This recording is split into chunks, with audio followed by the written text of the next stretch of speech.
பத்திரிகை தொலைக்காட்சி இணையதள சகோதர சகோதரிகளுக்கு இப்பொழுதும் வணக்கம். இன்னைக்கு ஸ்பெஷல் வணக்கம். காரணம்,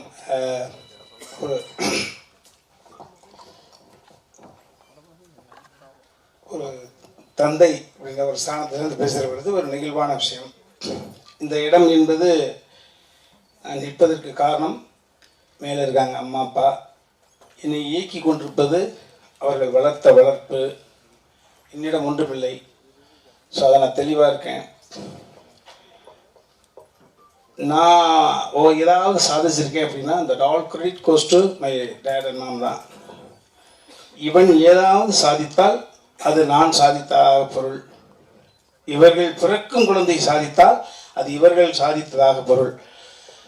எனக்கு இறைவனிடம் அந்த பொறுப்பை கொடுத்துருந்தேன். எங்கள் பாப்பாவை நான் முதல்ல சந்தித்த பொழுது எங்கள் பாப்பா கிட்ட சொன்னது தான், அதை உங்கள்கிட்ட பகிர்ந்துக்கிறேன். முதல்ல சந்தித்த பொழுது பாப்பா கிட்ட சொன்னது, ஒரு மனிதன் குழந்தையாக பிறக்கிற பொழுது அவனுடைய நிம்மதி என்பது அவங்க தாய் தந்தைகிட்ட இருக்கு.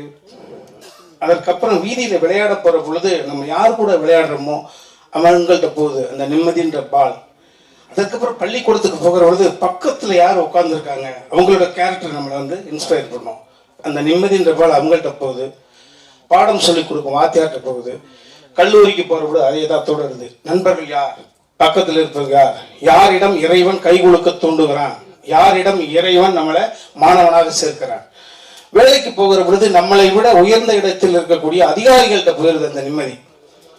இப்படி ஒவ்வொரு நிம்மதியாக போகிற பொழுது அதற்கு அப்புறம் பர்சனல் வாழ்க்கை என்று வருகிற பொழுது நமது நிம்மதிங்கிற வாழ் நம்மளை கரம் பிடிக்க போகக்கூடிய வாழ்க்கையினுடைய துணைக்கிட்ட போயிருது, நம்ம மனைவி கிட்ட போயிருது.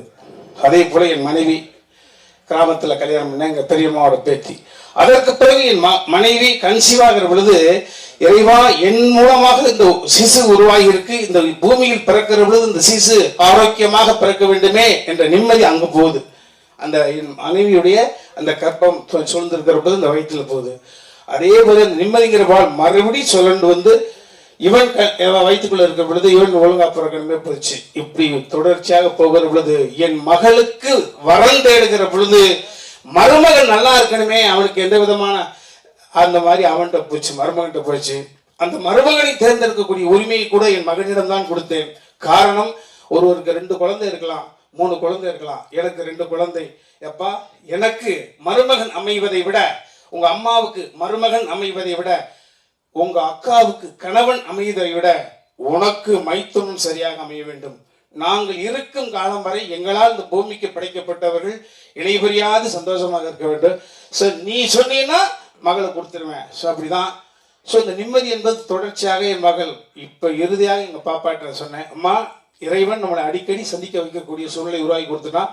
நிறையா பேச போகிறோம். முதல்ல அப்பா அங்கிளை பார்க்குற பொழுது என்ன சொன்னாங்கன்றது காலம் முழுக்க ஒன்று இருக்கணும்னா அது மாதிரி பாப்பாட்ட சொன்னேன், அம்மா இந்த நிம்மதி என்கிற பால் இப்போ உன் மடிக்கு வந்திருக்கிற செல்லம். ஸோ எங்களுடைய எதிர்காலத்தை, எங்களுடைய அடுத்த தளத்தை நீ தாயாக இருந்து வழி நடத்த வேண்டும் என்று சொன்னேன். வீட்டுக்கு மருமகளாக வந்தாலும் எங்களுக்கு மகள் தான். எங்களுடைய அடுத்த கட்ட எல்லாமே எங்கள் பாப்பா கையில் போயிருக்கு. ஸோ அதை தான் பாப்பாட்ட வலியுறுத்தி சொன்னேன். இதையெல்லாம் தாண்டி எனக்கு இது சுமையா சுகமா அப்படின்னா சுகம், ஆனால் சுமையான சுகம். காரணம், பார்த்து வியந்த ஒரு சுயம்பு. அர்ஜுன் சார் நான் சம்பந்தியாக பார்க்கவில்லை, நான் சார் தான் கூப்பிட்டு இருக்கேன், அவனும் சார் தான் கூப்பிடுறான். நான் என் உயரம் தெரிந்தவன். நான் எல்லா ஸ்டெப்பை நான் அளந்து வச்சு தான் வந்திருக்கேன். யாருடைய எள்ளி நகையாடலுக்கும் நான் எந்த விதத்திலும் காரணமாயிடக்கூடாது. பயந்து வாழ்க்கையை தாழ்வு மனப்பான்மையோடவே ஒவ்வொரு நிமிடம் நகர்த்தி கொண்டிருக்கிறவன். உங்களையெல்லாம் பார்க்கிற பொழுது கொஞ்சோண்டு சம்பளம், பெரிய அளவு முரட்டு மாடி பங்களாக்கெல்லாம் கிடையாது. எவ்வளவு சிரிச்ச முகத்தோடு அழைத்த குரலுக்கு ஓடி வர்றீங்களே என்ற பொழுது உங்களை பார்த்து ஒவ்வொரு முறையும் வியப்பேன். அது மாதிரி இன்னைக்கு அந்த மாதிரி வேந்த சூழ்நிலை இருந்துட்டு இருக்கேன். சார் காலமும் கடவுளோ அவரை எங்களுக்கு சம்பந்தியாக நியமிச்சிருக்கு. அவரை பார்த்தா ஏதோ சுயம்பாக வந்தவர். மரியாதைக்குரிய விஜயமுரளி சார் சொல்ல பொழுது படித்த பிள்ளை மட்டும் இல்லை, ஒட்டுமொத்த சினிமாவும் கை விட்டு தனியாக இருக்கிற பொழுது இருக்கிற புது மனைவி அவங்களுடைய நகையெல்லாம் வாங்கி சேவகன் அப்படின்ற ஒரு படத்தை எடுத்து தான் என்று அடையாளப்படுத்தி கொண்டு சுயம்பாக வந்தவர். நான் ஒரு சுயம்பு என்றால் எனக்கு முன்னோடி சுயம்பு அவர். ஸோ அவரை நான் சம்பந்தியாக பெற்றதில் என் தாய்க்கும் தந்தைக்கும் இறைவனுக்கும் நன்றி சொல்கிறேன். இந்த உறவு நீடிக்கும். நிச்சயமாக சினிமா குடும்பம், கலை குடும்பம், மற்ற எந்த ஒரு சூழ்நிலை எங்கே ஒரு ஒரு ஒரு மான் மேய சென்றால், ஒரு பிள்ளைகள் ஓடி சென்றால் மறுபடியும் வீட்டுக்கு வந்து சேருவதை போல நேற்று வரை நடந்த நிகழ்வுகள் எல்லாரும் முதலமைச்சர் உட்பட அரசியல் பிரபலங்கள், சினிமா பிரபலங்கள் அத்தனை பேருக்கும் உங்கள் மூலமாக அந்த நன்றியை நாங்கள் தெரிவிச்சுக்கிறோம். 2 குடும்பத்தின் சார்பில் ஒரே ஒரு விஷயம், எப்பொழுதும் எங்களிடம் பேசலாம், எதை வேண்டுமானாலும் பேசலாம். ஸோ அந்த உரிமை உங்கள்கிட்ட இருக்காது. எந்த விதத்திலும் இந்த குழந்தைகளுடைய அடுத்த கட்ட நகர்வுகளுக்கு, எங்களது நகர்வுகளுக்கு எப்படி பின்புலமாக இருந்து அடுத்த எங்களை நகர்த்தி கொடுத்தீர்களோ, இந்த குழந்தைகளையும் எதிர்காலத்தையும் உங்களிடம் ஒப்படைக்கிறோம். நீங்கள் உங்கள் வீட்டு பிள்ளைகளாக இருந்து எது வேண்டுமானாலும் எங்களிடம் சொல்லலாம், உரிமை இருக்கிறது. ஸோ அப்படி உங்கள்கிட்ட அந்த பணிவை மட்டும் வைத்து நான் விடைபெற்றுக் கொள்ள நன்றி. மழை பெய்கிற மாதிரி ஃபுல்லாக பேசி நல்லா பேசி விட்டாரு. என்ன பேசுறதுன்னு தெரியல. இங்கு வந்திருக்கும் எல்லா பத்திரிகை நண்பர்களுக்கும், நம்ம எல்லா பிஆர்ஓகளுக்கும், மேடையில் இருக்கும் ராமையா சார் அவர்களுக்கும் எல்லாருக்கும் என்னுடைய முதற்கண் வணக்கத்தை தெரிவிச்சுக்கிறேன். நிறைய தடவை நான் இங்கே உங்களை எல்லாம் ஒரு ஆர்டிஸ்டா பலமுறை இயக்குனராகவும் தயாரிப்பாளராகவும் நான் சந்திச்சிருக்கேன். இன்னைக்கு ரொம்ப புதுசாக இருக்கு. ஒரு பொண்ணை கட்டி கொடுத்ததுக்கப்புறம் அப்பனா அண்ட் மாமனா உங்கள் முன்னாடி நிற்கிறேன். ஸோ ரொம்ப டிஃப்ரெண்ட்டாக இருக்கு எனக்கு.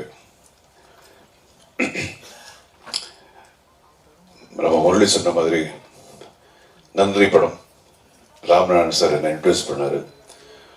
அது இப்போ கிட்டத்தட்ட இல்லை 40 இயர்ஸ் தான்.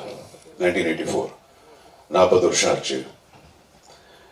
ஸோ என்னுடைய சினிமா கரியரில் நிறைய பெரிய கிராஃப் மேலே போய் கீழே வந்து ரொம்ப பாதாளத்துக்கு போய் திருப்பி ஒரு லெவலுக்கு வந்துட்டு அதுக்கப்புறம் அப்படியே ஸ்டடியாக போயிட்டுருக்கு, வெற்றிகரமாக போயிட்டுருக்கு. ஸோ இந்த வெற்றிக்கு என்னை பொறுத்த வரைக்கும் தமிழ்நாட்டு மக்கள், என்னுடைய குடும்பம் எந்த அளவுக்கு இம்பார்ட்டண்ட்டோ அதே அளவுக்கு நம்ம பத்திரிகை நண்பர்கள், இந்த மீடியா. இது நான் ரொம்ப ஆத்மார்த்தமாக சொல்கிறேன், உண்மையாக சொல்கிறேன். நான் எப்பவும் சொல்கிறது உண்டு, ஒரு ஆர்டிஸ்டுக்கும் இல்லைன்னா ஒரு டெக்னீஷியன்ஸுக்கும் அப்புறம் மக்களுக்கு நடுவே சென்டரில் ஒரு கெட்டாலிட்டிக் ஏஜென்ட் நம்ம என்ன சொல்கிறோமோ அதுதான் மீடியா அப்படிங்கிறத எப்போ நம்புகிறேன். ஸோ சங்கீத் முடிஞ்சது, அதுக்கப்புறம் கல்யாணம் முடிஞ்சது, ரிசப்ஷன் முடிஞ்சது. நம்ம 2 குடும்பங்களும் ரொம்ப சந்தோஷமா இருக்கிறோம். இந்த சந்தோஷத்தை உங்க கூட ஷேர் பண்ணும் அப்படிங்கிறத இன்னைக்கு நம்மளாம் மீட் பண்றோம். அப்புறம் தம்பி ரமையா அவர்கள் 2 பேரும் சேர்ந்து பல படங்கள்ல நடிச்சிருக்கோம். ஆனா என்னைக்கும் அவர் எனக்கு சம்பந்தி ஆவாருன்னு ஐ மீன் அவருக்கு தெரியாது, எனக்கு தெரியாது. But it was a very very pleasant surprise for me. It's a fantastic family. ரொம்ப ஒரு பண்பாடு உள்ள ஒரு ஃபேமிலி.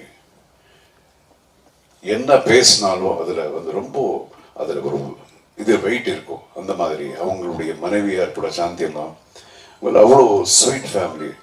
ஸோ இப்படிப்பட்ட ஃபேமிலிக்கு என்னுடைய பொண்ணு ஒரு மருமகளா போறதுங்கிறது எனக்கே ரொம்ப பெருமையா இருக்கு. So thank you sir. And then நம்ம மாப்பிள்ளை, இவருடைய சந்திப்பு எனக்கு எப்படின்னா, நான் ஒரு சர்வைவர் அப்படிங்கிற ஒரு ஷோ ஹோஸ்ட் பண்ணேன் சவுத் ஆப்பிரிக்காவில். அங்கே நிறைய கண்டஸ்டன்ஸ், அதில் அவரு ஒரு கண்டஸ்டன்ட். என்னமோ தெரியாது, இது ஒரு ஐரானிக்.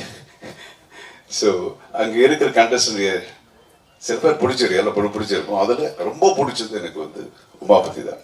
அப்பெல்லாம் தெரியாது ஒரு லவ் பண்ணுவாங்க, அது அந்த மேட்டர்லாம் தெரியாது.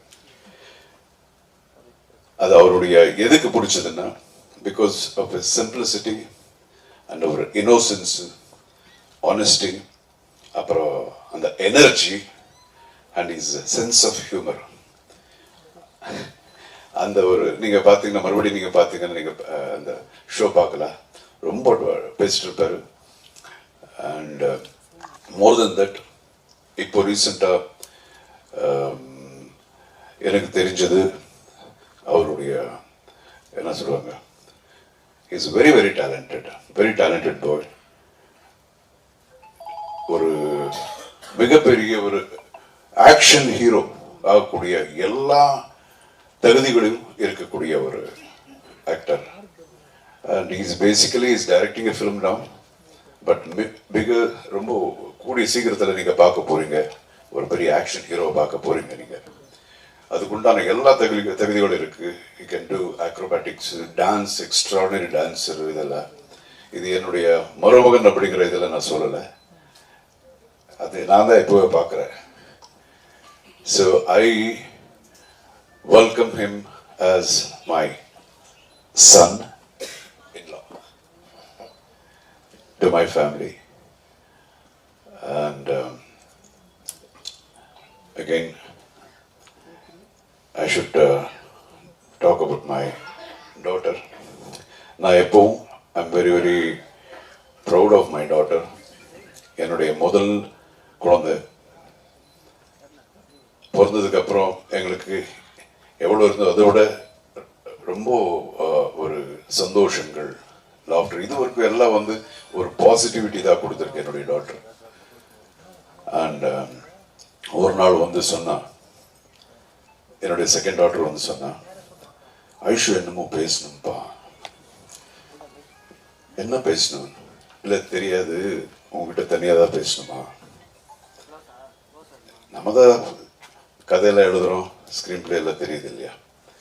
ஓகே, என்னமோ ஏதோ லவ் கிவ் இந்த மாதிரி ஏதாவது இருக்கும் அப்படின்னு சொல்லிட்டு போகும்போது அது உண்மையாக இருந்தது. ஆமாப்பா இந்த மாதிரி. ஆஹா சரி, யாரு அப்படிங்கிறது தான் ரொம்ப எனக்கு தெரியல, எனக்கு இது மட்டும் கெஸ் பண்ணல. அப்புறம் உமாபதியா எப்படி? நான் அங்கே பார்த்தது பிகாஸ் எனக்கு தெரியல. அண்ட் தென் தெரிஞ்சது உமாபதின்னு. ஓகே, சரி, சின்ன வயசுல இருந்து நம்ம ஒரு பையனுடைய தகப்பன அவருக்கும் சரி, யாருக்கா இருந்தாலும் சரி, யார் என்னுடைய பொண்ணுக்கு மருமனாகுமா, எங்க இருக்கிறான் அப்படிங்கிறதெல்லாம் நம்ம யோசனை எப்பவும் இருந்துகிட்டே இருக்கும். அதே மாதிரி அவருக்கும் இருக்கும். உமாபதி அப்படிங்கிறது நான் கனவுல கூட நான் யோசிச்சது கிடையாது. But I like him basically. அப்போல இருந்து அப்படி சொன்னாங்க இம்மிடியட்டா. ஓகே, தென் ஐ தாட், என் ஒய்ஃப் அதுக்கப்புறம் என்னங்க என்ன நினைக்கிறீங்க நீங்க அப்படின்னாங்க. இல்லை, நினைக்கிறது என்ன இருக்கு, இது ஒவ்வொருத்தருடைய வாழ்க்கை, அவங்க ஆல்ரெடி டிசைட் பண்ணியிருக்காங்க. ஸோ நிச்சயமா இது கரெக்டான ரூட்ல போயிட்டு இருக்கோம் அப்படின்னு நினைச்சுதான் அவங்க அப்படி டிசைட் பண்ணியிருக்காங்க. சின்ன ஒரு விடலை பருவத்தில் இருக்கிற ஒரு ஜஸ்ட் 16 இயர்ஸ் 14 இயர்ஸ் ஏஜா இருந்தால் நம்ம யோசிக்கலாம் அவங்களுடைய முடிவுகள் கரெக்டாக இருக்குமோ இல்லையோ அப்படிங்கிறது. பட் இந்த இதெல்லாம் கரெக்டாக தான் இருக்கும். அண்ட் அகைன், தெரிஞ்சோ தெரியாமலையோ எனக்கு அந்த பையனை நான் பார்த்து பழகிற ஒரு வாய்ப்பு இதுக்கு முன்னாடி எனக்கு கிடைச்சது. ஆல்மோஸ்ட் ஒரு 2 months எவ்ரி செகண்டை நான் பார்த்துட்டே இருந்தேன், ஒரு second day. So I am very happy. அப்புறம் ராமேஷ் சார் பற்றி கூட தெரியும், is a wonderful human being அப்படின்னு. அண்ட் தென் நம்ம ஆஞ்சநேயர் கோயிலில் மீட் பண்ணோம். மீட் பண்ணி நம்ம டிஸ்கஸ் பண்ணது இவ்வளோதான், எப்போ கல்யாணத்தை வச்சுக்கலாம் அப்படிங்கிறதா. ஸோ இந்த அளவுக்கு every thing went on very very smoothly. அதுலேயும் நிறைய ஒரு சின்ன சின்ன மிராக்கல்ஸ் மாதிரி எல்லாம் நடந்தது. And then we decided, and today you can see that. எனக்கு இது இவர் சொல்லிட்டு இருந்தார், ஐஷு பார்க்கும்போது இவ்வளோ தான் இருந்ததுன்னு. எனக்கு இப்போ கூட அப்படியே தான் இருக்கு. இப்போதான் கொஞ்ச நாளுக்கு முன்னாடியே என் மடியில் அப்படி உட்காந்துட்டு ஒரு கம்ப்யூட்டரில் பார்த்து கேட்ட ஞாபகம் அப்படியே இருக்கு. அப்பா இது என்ன இது அப்படின்னு. தென் நான் சொல்லுவேன் இது வந்து ஏ வரும் ஏபிசி இப்படி டக் அங்கே வருதுன்னு. ஸோ இது சொல்லி இப்போதான் நடந்த மாதிரி இருக்கு. Today she sitting with the man she loves as a wife of him. So அவ்வளோதான், we are happy. And again இதுக்கு முன்னாடி கூட நான் இங்கே வர்றதுக்கு முன்னாடி நம்ம நண்பர்கள் 2 பேர் எனக்கு ஃபோன் பண்ணி கேட்டாங்க, என்னன்னா இது உங்கள் டாக்டர் கல்யாணத்துக்கு அப்புறம் கூட நடிப்பாங்களா அப்படின்னு நல்லா கேட்டாங்க. சரி எப்படியோ அங்கேயே வர்ற அங்கே சொல்லிடுற அப்படின்னு. சரி, ஒவ்வொருத்தரும் அவருடைய இண்டிவிஜுவல் லைஃப் யாரா இருந்தாலும் சரி, ஸோ அவங்க லைஃப் டிசைட் பண்ணுவாங்க. ஸோ இந்த லைஃப்ங்கிறதுல வந்து தொழில் அப்படிங்கிறது ரொம்ப சின்ன ஒரு விஷயம் தான். லைஃப் பெரிய. ஸோ லைஃபை டிசைட் பண்ணும்போது தொழில் அப்படிங்கிறது கூட அவங்க டிசைட் பண்ணணும். அவங்களுக்கு என்னென்ன வேணுமோ அப்படின்னு ஆரம்பத்திலேருந்து அப்படிதான்.